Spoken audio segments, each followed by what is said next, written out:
नमस्कार। आकाशवाणी जयपुर अजमेर से प्रस्तुत हैं प्रादेशिक समाचार।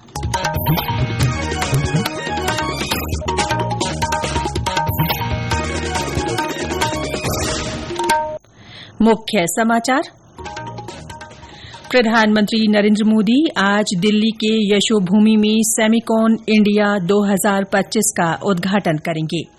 प्रदेश में अतिवृष्टि से प्रभावित क्षेत्रों में आज से 3 दिन का विशेष अभियान चलाकर राहत और बचाव कार्य किए जाएंगे।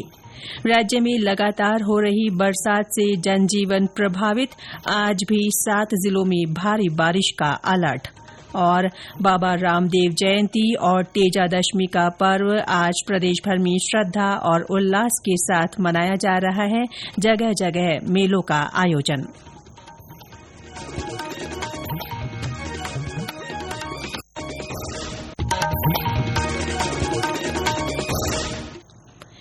समाचारों के साथ मैं रितिका गुप्ता और अब समाचार विस्तार से।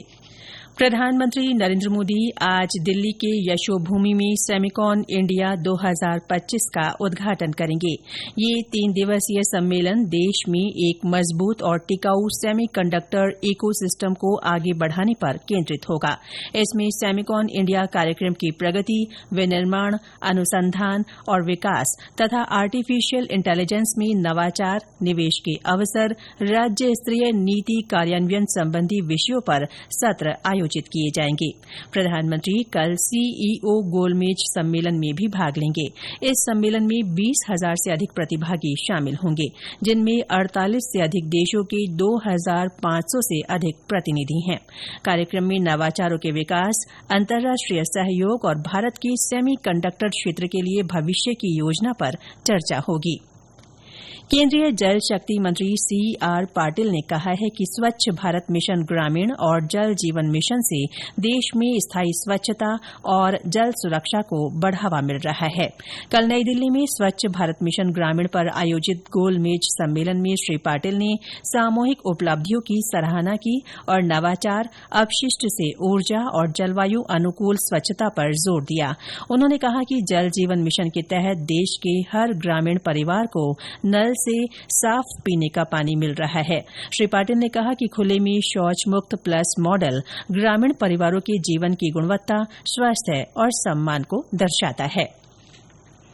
मुख्यमंत्री भजनलाल शर्मा ने प्रदेश में अतिवृष्टि से प्रभावित क्षेत्रों में आज से विशेष अभियान चलाने को कहा है। 3 दिन तक चलने वाले इस अभियान के दौरान प्रभावित लोगों को सहायता राशि पहुंचाने सहित अन्य राहत कार्य किए जाएंगे।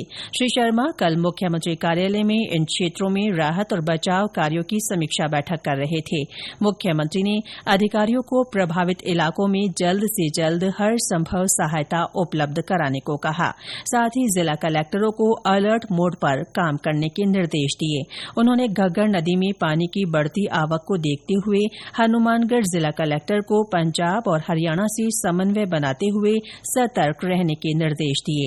मुख्यमंत्री ने हरियाणा और पंजाब के मुख्यमंत्रियों से फोन पर बात कर अतिवृष्टि प्रभावित क्षेत्रों में हर संभव मदद का भरोसा भी दिलाया। उन्होंने कहा कि आपदा की इस घड़ी में उनकी सरकार दोनों राज्यों के प्रति संवेदनशीलता और तत्परता के साथ खड़ी है। श्री शर्मा ने दोनों मुख्यमंत्रियों से राहत और बचाव कार्यों के साथ ही जलभराव के कारण हुए नुकसान के संबंध में जानकारी दी। प्रदेश में लगातार हो रही बरसात से जनजीवन प्रभावित है। कई इलाकों में कल से शुरू हुआ बरसात का दौर आज भी जारी है। राजधानी जयपुर और आसपास के इलाकों में रुक रुक कर तेज बरसात हो रही है। वहीं कल हुई बारिश से कई स्थानों पर ट्रैफिक जाम की स्थिति बनी रही। बारिश के चलते कुछ इलाकों में बिजली आपूर्ति भी बाधित रही। दौसा में 2 दिन से हो रही बरसात से निचले इलाके जलमग्न हो गए हैं। अजमेर में तेज बरसात से निचले क्षेत्रों में बस्तियों में पानी भर गया। पाली में कई नदियां उफान पर हैं और बांध ओवरफ्लो हो गए हैं। जवाई बांध अपनी भराव क्षमता के पास पहुंच गया है। सिरोही में गंगावेरी के पास मढ़ी रपट पर तेज बहाव से आवागमन प्रभावित रहा। बरसात से सीकर जिले के श्रीमाधोपुर में 250 साल पुराने मंदिर का बरामदा अचानक धराशायी हो गया। भरतपुर से हमारे संवाददाता ने बताया कि वहां शहरी क्षेत्रों के साथ ही ग्रामीण क्षेत्रों में भी बारिश से जनजीवन प्रभावित है। शहरी सहित ग्रामीण क्षेत्रों में भी पानी ही पानी नजर आ रहा है। किसानों की फसलें पानी में डूब गई हैं, जिससे किसानों की चिंताएं बढ़ती ही जा रही हैं। शहर की बाहरी कॉलोनियां जलमग्न हो रही हैं और आवागमन पूरी तरह से प्रभावित हो गया है। कई गांवों का शहर से संपर्क कट गया है। हालांकि जिला प्रशासन द्वारा पंप लगवाकर पानी निकासी के कार्य किए जा रहे हैं। नदी नाले उफान पर हैं। शिव कुमार वशिष्ठ, आकाशवाणी समाचार, भरतपुर। मौसम विभाग ने आज 7 जिलों में भारी बरसात का ऑरेंज अलर्ट जारी किया है। साथ ही अधिकांश जिलों में बरसात का येलो अलर्ट है। इन स्थानों पर तेज बरसात हो सकती है। वहीं पश्चिमी हिस्सों में आज से भारी बारिश की गतिविधियों में कमी आएगी। विभाग ने प्रदेश के दक्षिणी भागों में 4 सितंबर से भारी बारिश की संभावना व्यक्त की है। ये समाचार आकाशवाणी जयपुर अजमेर से प्रसारित किए जा रहे हैं। प्रादेशिक समाचार बुलेटिन आप हमारे x handle @AIRnews_Jaipur, YouTube channel Rajasthan AIR news और फेसबुक AIR न्यूज राजस्थान पर भी सुन सकते हैं। राज्य में 15 सितंबर से शहर चलो अभियान चलाया जाएगा। 2 अक्टूबर तक आयोजित होने वाले इस अभियान के तहत शहरी निकायों में सफाई व्यवस्था सुधार, नई स्ट्रीट लाइट्स लगाने, आवारा पशु पकड़ने और शहरी निकायों के लंबित मामलों के निस्तारण सहित अन्य काम किए जाएंगे। मुख्यमंत्री ने अधिकारियों को इस अभियान का व्यापक प्रचार प्रसार सुनिश्चित करने को कहा है, ताकि अधिक से अधिक लोग लाभान्वित हो सके। इसके अलावा 18 सितंबर से हर पंचायत समिति की 2 ग्राम पंचायतों में गांव चलो अभियान चलाया जाएगा। यह अभियान सप्ताह में 3 दिन चलेगा। इस दौरान सरकारी योजनाओं के लिए आवेदन, स्वास्थ्य शिविर और विद्यालयों के मरम्मत कार्य तथा बीज के मिनी किट वितरित किए जाएंगे। उच्चतम न्यायालय ने प्रदेश में चल रहे अवैध बजरी खनन और परिवहन पर केंद्र और राज्य सरकार से जवाब तलब किया है। मुख्य न्यायाधीश की अध्यक्षता वाली खंडपीठ ने यह आदेश कल ऑल राजस्थान बजरी ट्रक ऑपरेटर्स वेलफेयर सोसाइटी की याचिका पर सुनवाई करते हुए दिया।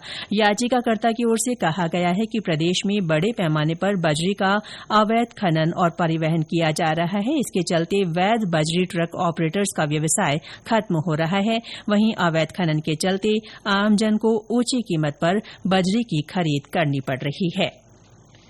प्रदेश भर में आज रामदेव जयंती और तेजादशमी का पर्व श्रद्धा और उल्लास के साथ मनाया जा रहा है। जगह जगह जातरू तेजाजी और बाबा रामदेव के दर्शन कर ज्योत ले रहे हैं।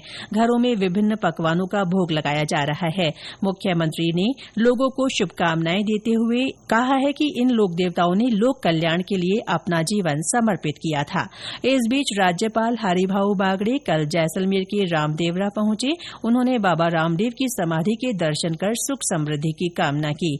रामदेवरा में आज बाबा रामदेव के दर्शन के लिए बड़ी संख्या में श्रद्धालु पहुंच रहे हैं। बाबा रामदेव की जयंती के अवसर पर आज अल सवेरे ब्रह्म मुहूर्त में मंगला आरती के दौरान बाबा रामदेव की समाधि की विशेष पूजा अर्चना की गई। जयंती के अवसर पर बाबा की समाधि के दर्शन के लिए श्रद्धालुओं का विशाल जन सैलाब उमड़ रहा है। मेले में विभिन्न संस्कृतियों का संगम देखने को मिल रहा है। रंग बिरंगी पताका और घोड़े लेकर देश के विभिन्न कोने से आए भक्त उत्साह एवं उमंग के साथ बाबा की समाधि के दर्शन कर रहे हैं। शांति एवं कानून व्यवस्था बनाए रखने के लिए पुलिस के चाक चौकस प्रबंध किए गए हैं। मनीष व्यास, आकाशवाणी समाचार, जैसलमेर। उधर नागौर में तेजाजी की जन्मस्थली पर विभिन्न धार्मिक आयोजन हो रहे हैं। कल से भर रहे मेले में श्रद्धालुओं के पहुंचने का सिलसिला जारी है। उधर जोधपुर के खेजड़ली में पेड़ों की रक्षा के लिए अपनी जान देने वाले 363 लोगों की स्मृति में आज से मेला भर रहा है। हमारे संवाददाता ने बताया कि मेले में देश भर से विश्नोई समाज के लोग और पर्यावरण प्रेमी शहीदी स्मारक पर शीश नवाएंगे और पर्यावरण संरक्षण के लिए हवन में आहुतियां देंगे। खेजड़ली मेले में पुरुष सफेद पोशाक और महिलाएं रंग बिरंगे पारंपरिक परिधानों में शामिल होंगी। मां अमृता देवी को नमन करते हुए पर्यावरण संरक्षण और जीवों की रक्षा का संकल्प लेंगी। इस अवसर पर केंद्रीय मंत्री गजेंद्र सिंह शेखावत, केंद्रीय राज्य मंत्री जयंत चौधरी, विष्णु समाज के विधायक और नागरिक भी शामिल होंगे। रामेश्वर बेड़ा, आकाशवाणी समाचार, जोधपुर। और अंत में मुख्य समाचार एक बार फिर। प्रधानमंत्री नरेंद्र मोदी आज दिल्ली के यशोभूमि में सेमिकॉन इंडिया 2025 का उद्घाटन करेंगे। प्रदेश में अतिवृष्टि से प्रभावित क्षेत्रों में आज से 3 दिन का विशेष अभियान चलाकर राहत और बचाव कार्य किए जाएंगे। राज्य में लगातार हो रही बरसात से जनजीवन प्रभावित है। आज भी 7 जिलों में भारी बारिश का अलर्ट। और बाबा रामदेव जयंती और तेजादशमी का पर्व प्रदेशभर में श्रद्धा और उल्लास के साथ मनाया जा रहा है। जगह जगह मेलों का आयोजन। इसके साथ ही प्रादेशिक समाचार बुलेटिन समाप्त हुआ। हमारा अगला बुलेटिन दोपहर 1 बजे प्रसारित होगा। नमस्कार।